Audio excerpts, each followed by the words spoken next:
Welcome back, my lovely sunshiners, to this mini-series on understanding and managing anxiety. I'm Cheryl, the owner of Your Time to Shine Therapy, and in our last session we talked about understanding anxiety. And today we're going to focus on practical techniques you can use to manage anxiety in real time. These are quick and effective methods that you can use anytime, anywhere. So join in and try these techniques with me and share your experiences in the comments. Sometimes when you're going doing something and you're feeling really anxious about it, or maybe you're at home and you're feeling really anxious, sometimes my anxiety can just come out of nowhere.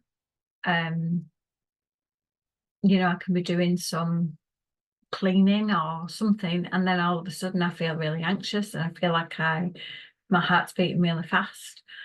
And I tend to use some of these techniques to just bring myself back down, because I know doing my cleaning isn't doing me any harm. So I don't know why my body decides that it wants to be anxious about it.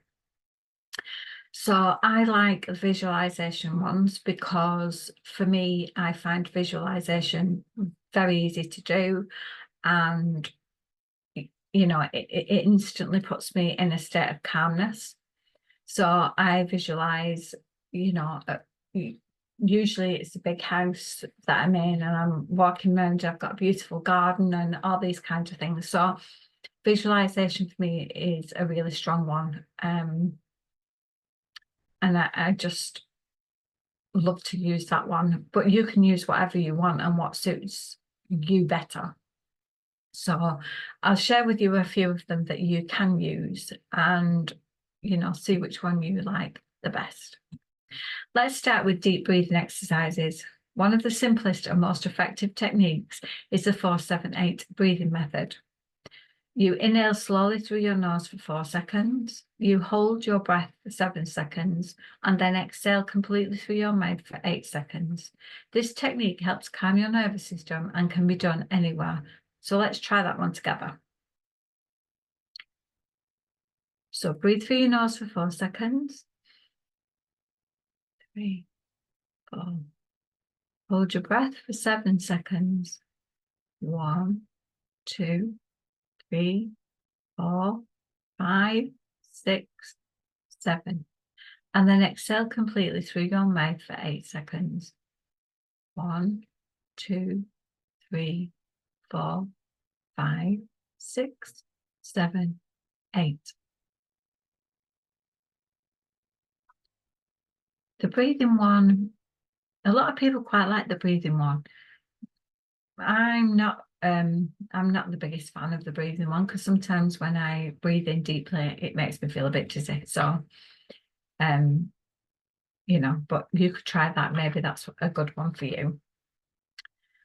Another technique is grounding. So when you feel anxious, focus on the present moment. This can be incredibly helpful. So try the 5-4-3-2-1 method. This method is quite a common one. And you've probably heard of them all before, to be honest, but this is quite a common one. So you would name 5 things that you can see, and you would name 4 things that you can touch. You think of 3 things that you can hear. You think of 2 things that you can smell and 1 thing that you can taste.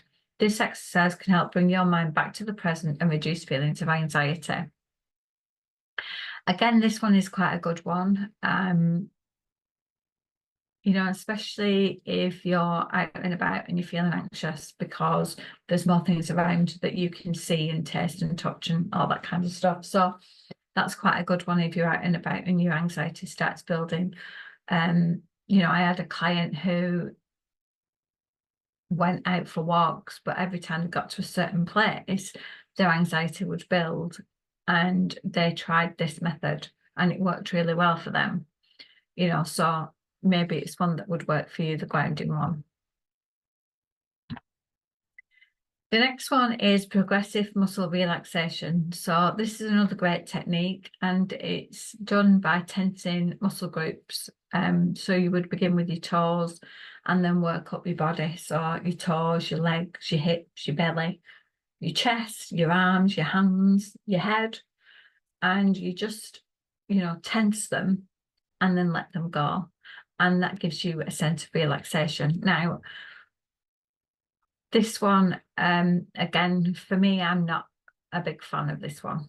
I prefer doing the fingertips, because you can do that with your hands behind your back and nobody knows that that's what you're doing. With the tensing one, I think sometimes you can do over tensing, which then tends to make you a bit more anxious, but it does work for some people, so give it a go and see which one works best for you. This one, as I said at the beginning, is my favorite. So the visualization is, it's really powerful. So you close your eyes and you imagine a beautiful place. Go to your happy place.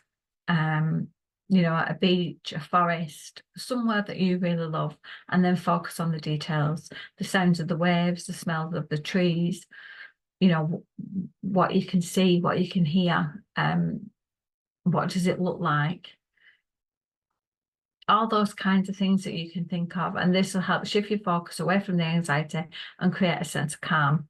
This one is my favorite because, as I said before, I'm quite good at visualization, so this one works really well for me. If you're a person that doesn't do well visualizing, then obviously this might not be your best one, but it is a really good one if you can think of somewhere that you really love and you transport yourself to that place.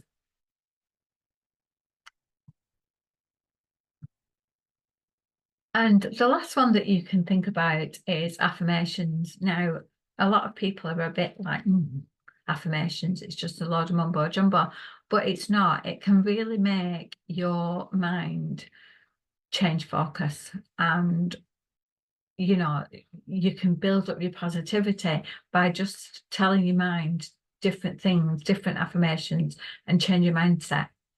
And by changing your mindset, you can then reduce your anxiety. So you could repeat statements like, I am calm and in control. I am safe. I can handle this. Things like that. Whatever it is that you are doing at that time, then try to think of an affirmation that would go with that, so that you can keep repeating that in your mind, and it will bring down your anxiety levels.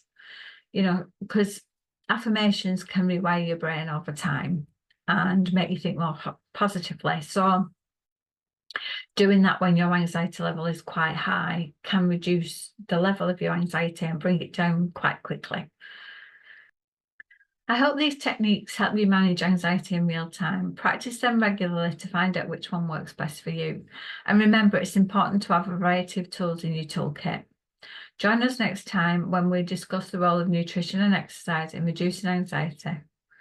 And, share ones that I've probably not listed there, but there might be others that you do that could help other people. Everybody finds their own way of dealing with anxiety when it comes up really quickly. So if there's a way that you've done it that I've not mentioned, then just jot it down and we can share different techniques that might help each other. So take care, and I shall see you all again soon. Bye for now.